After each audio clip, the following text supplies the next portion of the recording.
অনেক সকাল থেকে শুরু হয় এই কর্মযজ্ঞ। দেখছেন যশোর জেলার কেশবপুর উপজেলার কাটাখালী মৎস্য আড়ত।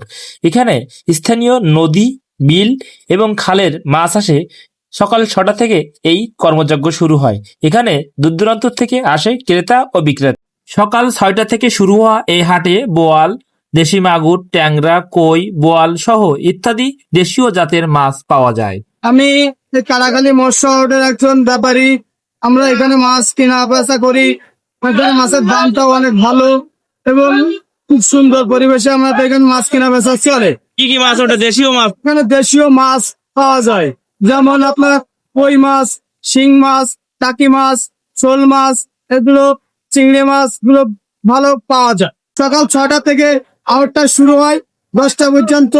আমার 11টা থেকে 4টে পর্যন্ত মাছ সরবরাহ কেনা বেচা চলে। আমি আসছি কেশবপুর থেকে একটু দূরে কাটাখালী। এখানে দেশীয় মাছ, শিং মাছ, টাকি মাছ, দেল মাছ, প্রচুর মাছ পাওয়া যায় এবং মাছগুলো এত সুস্বাদু সেটা ভাষায় প্রকাশ করা যায়নি।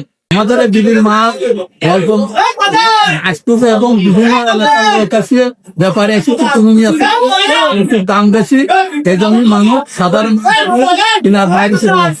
রংপুর যাই, যশোর যাই, কেশবপুর যাই, কোকরাঝার যাই। কাটাখালী হাট বাজারটির চারপাশে জলাবদ্ধতা।